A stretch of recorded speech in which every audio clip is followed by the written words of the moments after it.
What's up, dudes and dudettes? It's Jimmy, aka Zero Tolerance 55, here with part 2 of the BioShock 2 storyline. Part 1 can be found right here at this link, and the rest of my videos are in the description, because if you haven't watched those, then you might be more than a little lost. Anyway, I'm just going to jump right in, because I know a lot of people have been waiting for these. So, when we last left off, Delta and Sinclair were in Dionysus Park trying to make their way to Fontaine Futuristics in order to save Eleanor. When they enter the park, Sinclair informs Delta that the park was property of Sophia Lamb and that she used it to entertain her followers, but one day it was flooded, killing everyone inside. Delta is then contacted by Stanley Poole, a former reporter who was holed up in the ticket booth within the park. Poole demands that Delta deal with all the little sisters in the area before he believes that he believes that they are inheriting memories through the bodies they are collecting Adam from. Sinclair tells Delta to be wary of Poole but do what he says because he will grant them access to the next part of the city. During his search, Poole reveals that Delta was once a diver nicknamed Johnny Topside who stumbled across Rapture and was converted into a Big Daddy because Andrew Ryan was convinced he was a CIA spook and did so to prevent him from returning to the surface and exposing the secret of Rapture. Delta continues his search for the little sisters and frees them when Eleanor contacts him and begins sharing her own memories with him. The reason that Eleanor was taken from Grace Holloway and turned into a little sister was actually because of Stanley Poole. Apparently, Poole was left in charge of Lamb's money, but blew it fast, and Eleanor found out. In an effort to prevent Sophia Lamb from finding out, he sold Eleanor over to the Little Sisters orphanage and hid away from public view. Once Lamb escaped from prison, he became paranoid about her finding out, so he flooded Dionysus Park and killed everyone inside. Delta deals with all the Little Sisters and heads back to Poole. Lamb contacts him on the way and reveals that she knew Poole was a spy for Ryan in her organization all along, and that Poole was also the one who sold out Johnny Topside to Andrew Ryan. Everyone advises Delta to kill the man who was the reason he became a Big Daddy, so he does. Following this, Sinclair and Delta make their way to Fontaine Futuristics. Delta and Sinclair make it there and they realize they are close to Eleanor. Sinclair informs Delta that Lamb has been injecting Eleanor with high amounts of Adam so she will absorb the memory of the dead and become the quote unquote people's daughter, the first true utopian of Rapture. Delta is also contacted via diary by Dr. Gilbert Alexander, who worked on the Big Daddy project years before, but is now spliced beyond humanity and confined to the laboratories within Fontaine Futuristics. Delta picks up more diaries and it is revealed that the last sane thought Alexander had was that he wished to be killed. Delta fights his way towards the laboratory as he is constantly contacted by Alexander the Great, the insane alter ego of Gilbert Alexander. Alexander sends another Alpha-style Big Daddy to kill Delta, but it fails. Delta makes his way to the laboratories by accessing it from the outside.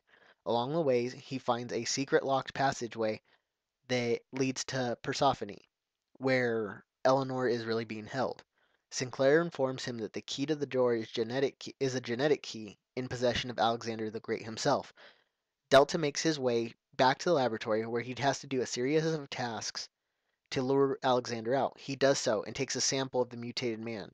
At this point, Delta kills Alexander in order to put him out of his misery. With the key in hand, Delta makes his way to the secret entrance and takes the elevator down to find Eleanor.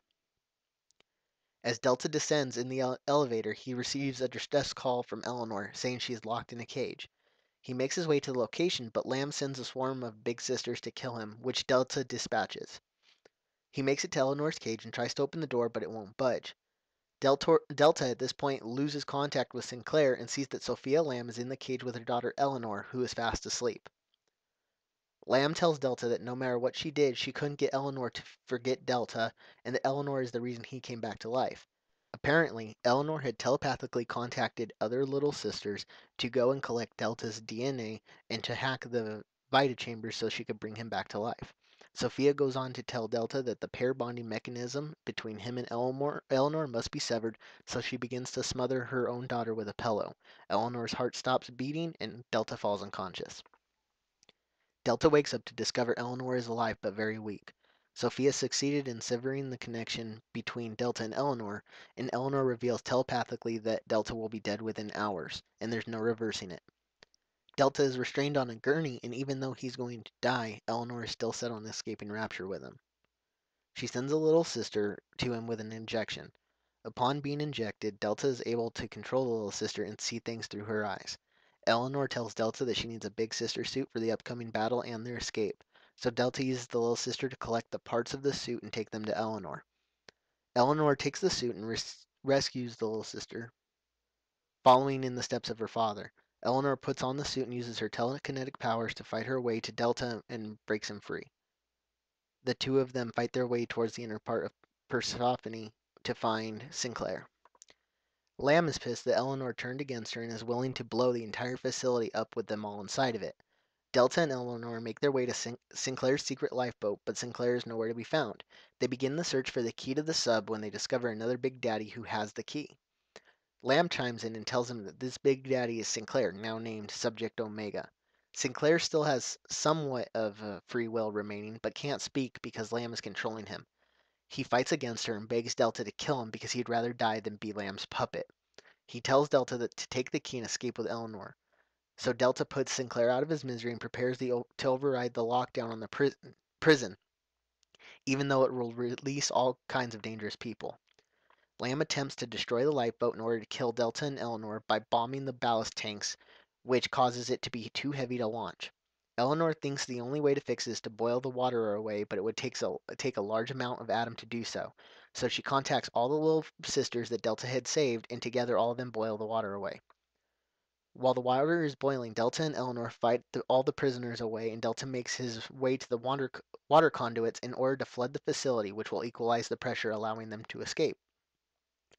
As the final series of bombs in the facility go off, Eleanor and Delta race to the lifeboat.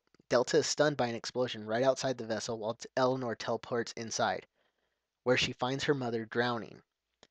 Eleanor follows in the footsteps of her father, is kind, and gives her mother the oxygen so she can survive. Delta awakes and clutches onto the outside of the vessel as it speeds away towards the surface. As they surface, Eleanor holds Delta in his arms as he takes his last breath. She absorbs his atom into her, allowing him in a sense to become part of her. The pair bonding mechanism that made them inseparable ends up killing Delta. Eleanor and the rest of the little girls gather together on the surface as they make their way back to land. In the end, Sophia Lamb lives knowing that her daughter chose her Big Daddy over her. But wait, there's more. This wraps up the storyline of BioShock 2. I know a lot of you have been waiting for it, and I know a lot of you are excited about it, but there's a little bit more I haven't gotten to.